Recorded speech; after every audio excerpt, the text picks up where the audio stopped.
What's going on YouTube? Welcome to the channel. I am the Wannabe, and today I want to be informative. Now I know that sounds really lame, but I did tell you guys that I was gonna stop with just doing sneaker videos. So I do have a video here for you today that is not sneakers. It is about my zero-night experience at United States Air Force basic training.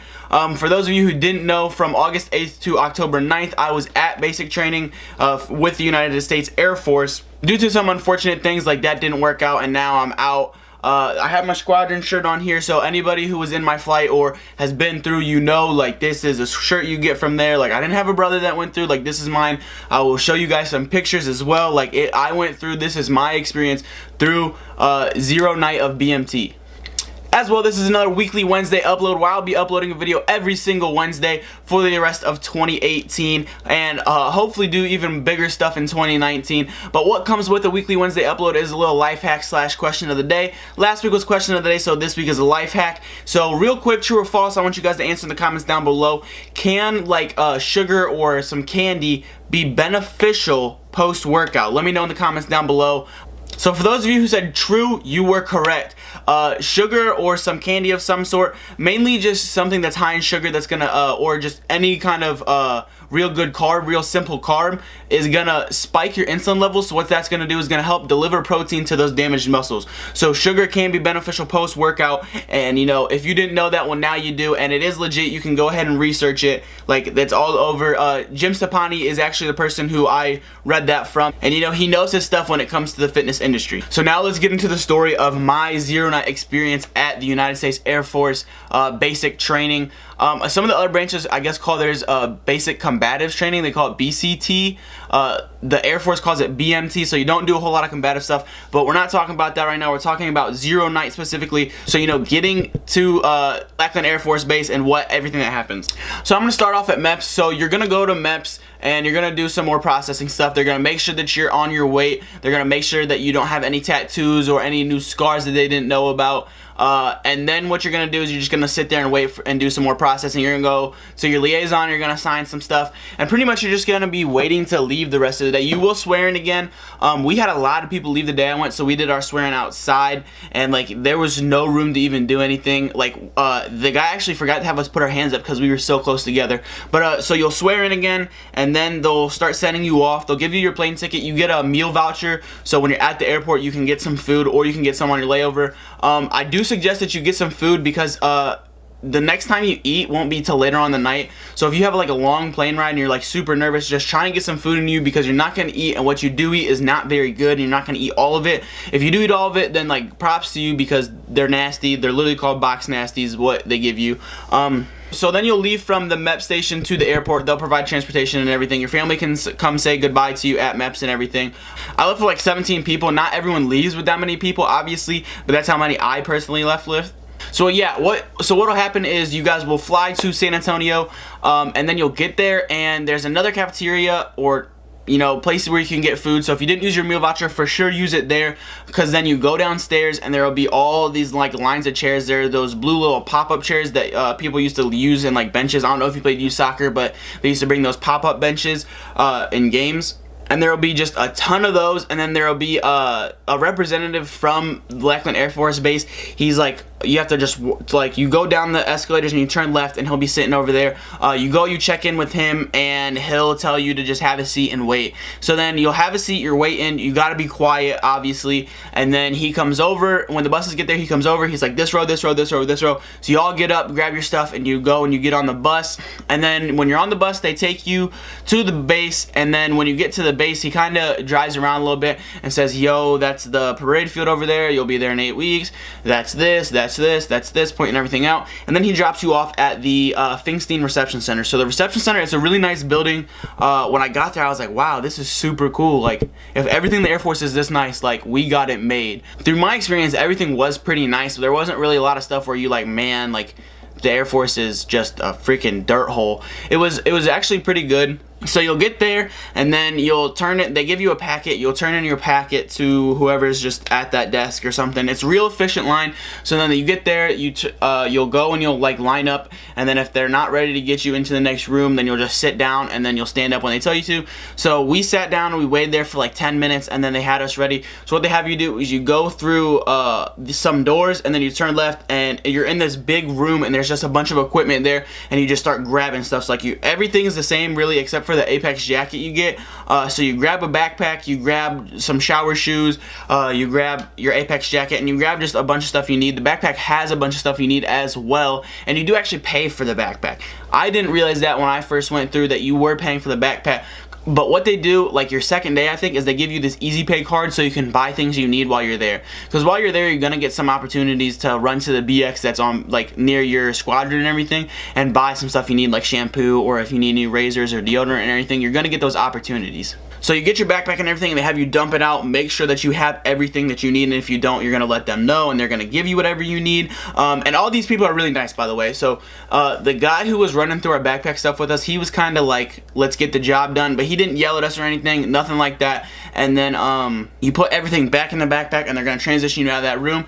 You're going to go into the auditorium, and you're pretty much just going to sit there and wait for your name to be called. Once your name is called, that means you're about to head over to your squadron. You go up, they call your name, they ask you some questions, I think, and then you go like up to the top rows of seats, and you'll sit there until your name pops up on the board. And once your name pops up in the board, you got to line up in the order that it popped up in, and then you go out to the lobby of the reception center, and you wait for your TI to get there. So those of you who don't know what a MTI is, it's your military training instructor. So for people who have watched the movies, it's your drill sergeant. The Air Force calls it a military training instructor. I know in the Army and everything they still do call it drill sergeant, but in the Air Force it's called a military training instructor, your MTI. So you'll sit there, you'll wait for him to get there. You do have opportunities to use the bathroom. Oh, and when you're in the auditorium, that's when you get your next meal. It's a boxed lunch. People call it a box nasty, but it's a boxed lunch. It's got this like gross sandwich in it, some Oreos, a juice, and some pretzels. So not a lot of good stuff. It's not going to keep you filled, but all you're going to do for the rest of the night is just go to bed. So your MTI will come pick you up from the lobby. So our MTI got there, and he asked the lady at the desk, he was like, is this them? And they're like, yep, that's them. And he goes, all right, get up. And he was like real chill about it, so we're like, oh, okay, like this is gonna be easy, like dude's not even gonna yell at us. So we're all getting up and everything. He just goes, let's go, get up. So everyone gets up, and then he's like, follow me. So we all start following him, and then we get outside, and it's super dark out and everything. They got these lights on, like stadium lights, and he has us line up in our 4 elements. You'll learn more about those. I can explain them to you in other videos as well. So you line up in your 4 elements, and then you start marching over to your squadron. When we got over to our squadron, he had us just stand there at the position of attention, like with our bags in our hands and everything, and we were standing there in position of attention. He'd do the drop your bags, pick them up thing. So what they do that for is they're trying to get you guys to all sync up and do it at the same time. So that is the goal. So if you notice that like you're all doing it at a different time, try and do it at the same time that you see most of the people in your flight doing it, because then it'll be done quicker. With us, it was done really quick, and we didn't even have it in sync like that. He was just like drop your bags, pick them up, drop your bags, pick them up, like real quick. And then after say proceeding sir as well. So like when he says drop your bags, be like proceeding sir, drop your bag. That they really like that. So like if you start saying that right off the bat, they'll be really impressed. You're supposed to say that a lot of the times. We actually didn't. Anytime anyone actually calls for you, you're supposed to say proceeding sir, proceeding ma'am, accordingly. So we did the drop your bags, pick them up thing, and then he had us run up to the dorm. So we got to our dorm. Our dorm was only on the 2nd level, which was really super clutch. For the old dorms, they only have 2 levels. No, the old dorms have 3 levels, but the new dorms have 4 levels, and the stairs, I feel like the stairs were definitely like a bit steeper, so like you actually were going up a bit more than you were in the old dorms, because you're in the old dorms for Airman's Week, so I did get to know what that was like. So then you get up to your dorm room, and he's going down the aisles of the bays, and he's just going, all right, you there, you there, you there, you there. So it's pretty much the next person in line. So if you do go there with a buddy or someone you know, I suggest trying to get near them if you want to be bunked by them. And bunks will change. Not all MCIs do it, but unless you get a leadership position or like a EC monitor or anything, you will get your bed moved. No matter what, nothing you can do about it. But if not, then your bed will probably stay the same throughout your whole time at BMT. So he points out our beds to us, tells us like, oh, put this there, put your civilian luggage on top of your locker, make sure your phone's in your bag and off and all that jazz. Then he was like, all right, now everyone get your shower shoes on, strip down, and get ready to shower. Now, I'm not gonna lie to you, I was not like a wrestler or anything. I did not play in the football team, so I had not ever group showered before, so I was a little nervous about this. Didn't know if anybody was gonna come up to me and like, you know, just be weird and make me uncomfortable at all. But, you know, like, if anybody is nervous about this as well, like I was, it's not a big deal. Like, it happens so quick, and like he's like, they're yelling at you, obviously, like they're gonna yell at you. The first week is like for sure the hardest week because of shock and all. Like, they're just yelling at you constantly, making you move real quick and like trying to fluster you like real bad. So the first week is honestly the hardest week for a fact. Like, everyone says it. But when you're going to shower, like, it's happening so quick. It's like boom, boom, boom, boom. You have no time to even think about, yo, like, is this dude checking me out or anything like that? Like, it's nothing like that. I mean, I never experienced anything like that. I know our brother flight had some people who were doing some stuff like that, and you will get like kicked out real quick if you're doing that kind of stuff. They let you know repeatedly. But yeah, after you take a shower, they just have you put your clothes that you're gonna be wearing in the morning on. You have to wear a shirt. A lot of people were actually going shirtless, but then he was like, no, put shirts on. You have to wear a shirt when you're sleeping.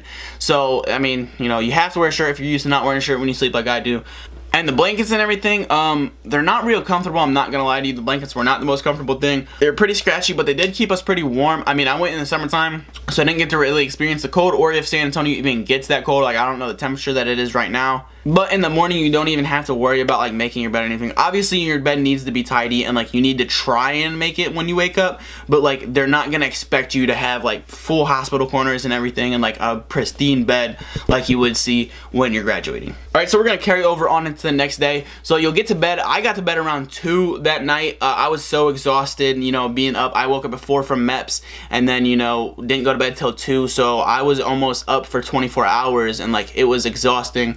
So I actually hit the, like, I got to the bed and I fell asleep immediately. So then you wake up at about, you wake up at 5, and then another MTI should be there. That's how it was for us, at least. I don't know if that's how it'll be for you necessarily, because, you know, stuff might happen. They might have to change things around. But that's how it was for us. Usually the MTI switch. Whoever's there for night, there'll be a different one for morning, and vice versa. Sometimes it's not like that, but anyway. So we had our actual team chief. He was there with us the entire way through BMT.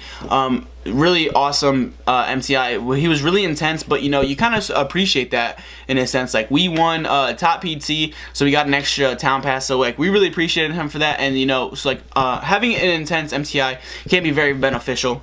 So he was there in the morning, and he came through, and he just, like, that was the shock and awe moment for us. Like, he came through, he was like, wake up, wake up, wake up, pounding on people's bed frames and stuff, and just like, oh my god, he was an intense dude, like scaring the crap out of us. We actually had him, we told him to come through and wake us up like that again on our graduation day, and he was a little late, so we were already up, and we were like, where is he? Where's Sergeant Sanders? And he was not there.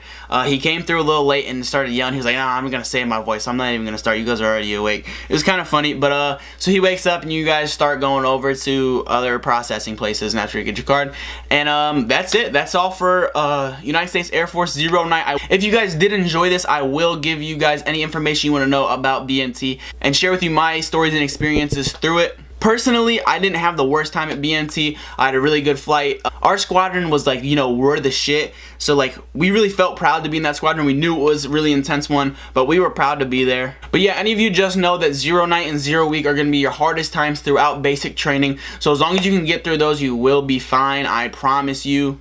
Anyways, that is all I have for you today. If you made it this far in the video, obviously I either informed you or I entertained you. So don't forget to hit that like button, hit that subscribe button if you're new to the channel. That's it for another weekly Wednesday upload. I'll see you guys next time. Peace.